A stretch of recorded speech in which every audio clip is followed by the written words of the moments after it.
रोहनचे father एक police officer आहेत ज्यांची ट्रान्सफर कोकणातील एका गावामध्ये झालेली आहे।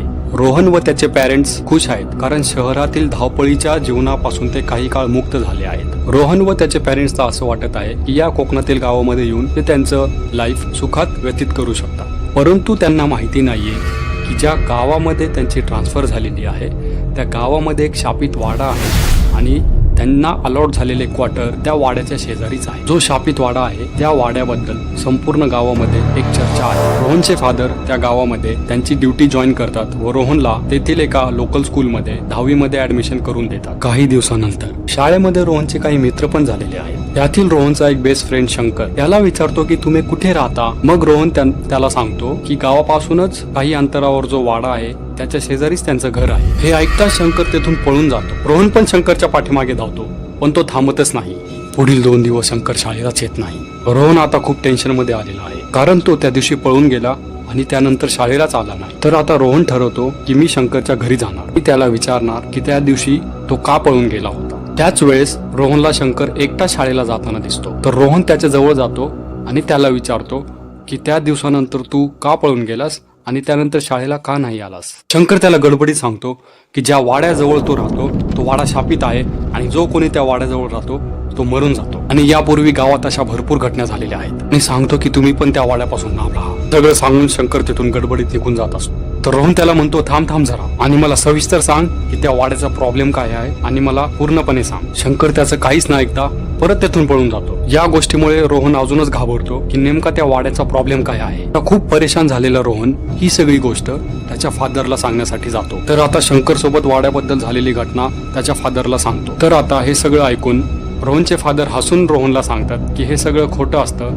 अशा मूर्खांच्या नादी लागण्यापेक्षा तू तुझ्या शिक्षणावर लक्ष दे। व त्याचे फादर तिथून निघून जातात। रोहनला काही समाधान वाटत नाही। गावात शंकर एकच त्याचा बेस्ट फ्रेंड असल्यामुळे तो परत त्याच्याकडे जातो कारण त्याला जाणून घ्यायचं आहे की वाड्याबद्दलची ती गोष्ट खरी आहे की खोटी आहे। तो शंकरला जाऊन सरळ सांगतो की माझे फादर पोलीस ऑफिसर आहेत, परंतु ही सगळी गोष्ट ऐकल्यावर त्यांनी ही गोष्ट सिरियसली घेतली नाही, परंतु मला तुझ्याकडून ही गोष्ट पूर्णपणे जाणून घ्यायची आहे। रोहन शंकरला इमोशनली विचारतो आम्ही या गावामध्ये नवीन आलेलो आहोत आणि तू एक गावकरी म्हणून आणि माझा बेस्ट फ्रेंड म्हणून तू मला सांगशील की त्या वाड्याचा प्रॉब्लेम काय आहे आणि मी माझ्या परिवाराला त्या वाड्यापासून कसा सुरक्षित ठेवू शकतो। हे ऐकून शंकर रोहनला बाबूराव एका नावाच्या व्यक्तीकडे घेऊन जातो। आता हा जो बाबूराव आहे तो गावातील एका जुन्या परिवाराचा सदस्य आहे। जन्मापासूनच गावातच असल्यामुळे बाबूरावला या गावाची पूर्ण स्टोरी माहिती आहे। रोहन आणि शंकर बाबूरावकडे आता येतात। शंकर बाबूरावांना सांगतो की रोहन वाड्याच्या शेजारीच राहायला आलेला आहे आणि त्याला वाड्याची पूर्ण स्टोरी जाणून घ्यायची आहे। रोहन शंकर सोबत आल्यामुळे बाबूराव या वाड्याची पूर्ण स्टोरी सांगण्यासाठी सुरुवात करतो। 200 वर्षापूर्वी त्या वाड्यामध्ये तात्याराव नावाचा एक सावकार राहत होता। त्या काळात तो वाडा खूप सुंदर होता, म्हणूनच त्यांची नजर त्या वाड्यावर पडली। त्यांची म्हणजे कोणाची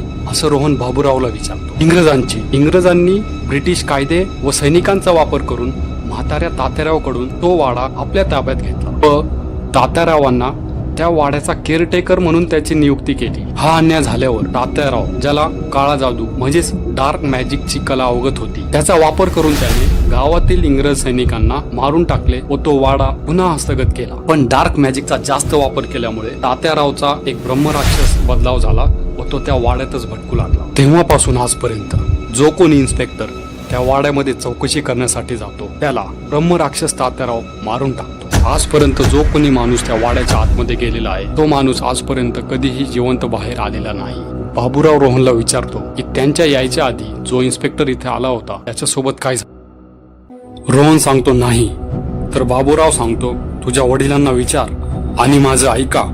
तुम्हाला एक सांगतो की तुम्ही लवकरात लवकर या गावातून निघून जा आणि तुझे फादर इथे एकटेच पोलीस ऑफिसर आहेत आणि गावातील बाकी पोलीस कर्मी गावातीलच साधी लोक आहेत आणि तुझ्या वडिलांच्या आधी जो पोलीस ऑफिसर इथे होता त्याची मृत्यू त्या वाड्यातच झाली आहे।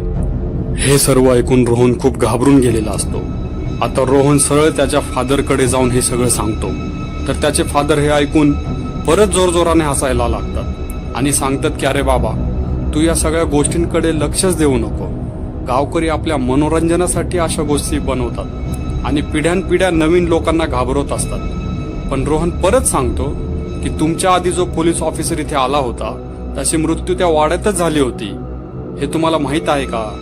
तर रोहनचे फादर त्याला विचारतात की हे तुला कोणी सांगितले? तर रोहन सांगतो की दुकानदार बाबूरावने सांगितले आहे. त्याचे फादर त्याला सांगतात की अरे तो ऑफिसर नशा करणारा होता आणि त्याचा मृत्यू होण्यापूर्वी तो जास्त नशा करून वाड्यात गेला होता व तेथेच त्याचा मृत्यू झाला. हे त्याच्या रिपोर्टमध्ये आहे.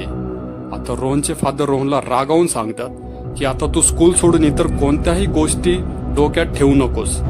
या सर्व अंधविश्वासी गोष्टींवर विश्वास ठेवूच नकोस व त्याची समजूत काढतात. आपल्या वडिलांबरोबर बोलून रोहनला थोडं बरं वाटतं व रोहनचे वडील जाता जाता सांगतात की तुझ्या वाड्याबद्दल बोलत आहेस, त्याची चौकशी करून मला मुंबईला पाठवायचे आहे.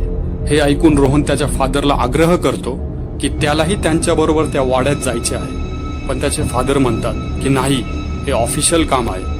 पण रोहन कसाबसा त्याच्या फादरला कन्व्हिन्स करतोच. आता रोहन, त्याचे फादर व बाकी 2 कॉन्स्टेबल वाड्यामध्ये प्रवेश करतात आणि चौकशी सुरू करतात. वाड्यामध्ये चौकशी करत असताना रोहनला तंत्रमंत्रची सामग्री व डार्क मॅजिकचे काही बुक सापडतात व त्यातील एक बुक रोहन थोडं वाचतो. पण तेव्हाच त्याचे फादर रोहनला सांगतात की हा वाडा आता तोडण्यात येणार आहे आणि इथे विशेष असे काहीच नाहीये. पण रोहन ते पुस्तक त्याच्या सोबतच घरी घेऊन जातो. रात्री जेव्हा रोहन झोपायला जाणार असतो तेव्हा त्याला त्या पुस्तकाची आठवण होते व तो ते पुस्तक वाचण्यासाठी घेतो. पण थोड्याच वेळानंतर त्या वाड्याजवळ जोरजोरात हवा वाहू लागते आणि विजांचा कडकडाट होतो आणि त्यानंतर सगळे एकदम शांत होऊन तेवढ्यात जेव्हा रोहन खिडकीमधून वाड्याकडे पाहतो तेव्हा त्याला काहीच दिसत नाही आणि वळून तो झोपायला जात असतो. पण अचानक थांबतो आणि घाबरून गडबडीत खिडकीत जाऊन परत त्या वाड्याकडे बघतो. लक्षपूर्वक वाड्याच्या एका खिडकीतून त्या रूमच्या आतमध्ये बघतो तर तिथे त्याला एक वयस्कर माणूस खुर्चीवर बसलेला दिसतो, जो की रोहनच्या घराकडे एकटक बघत असतो. हे बघून घाबरून रोहन धावत त्याच्या फादरकडे जातो व जात असताना खाली पडतो, बेशुद्ध होतो.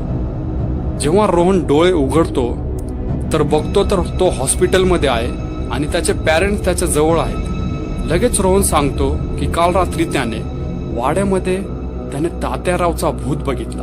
रोहनचे फादर हे ऐकून एकदम रागात त्याला सांगतात की आता तरी त्या गोष्टींवर लक्ष देणे बंद कर आणि ते तिथून निघून जातात. रोहनचे फादर रागात त्या दुकानदार बाबूरावकडे जातात आणि त्याला धक्का मारून सांगतात रोहनला अशा प्रकारच्या काल्पनिक गोष्टी सांगणे बंद कर.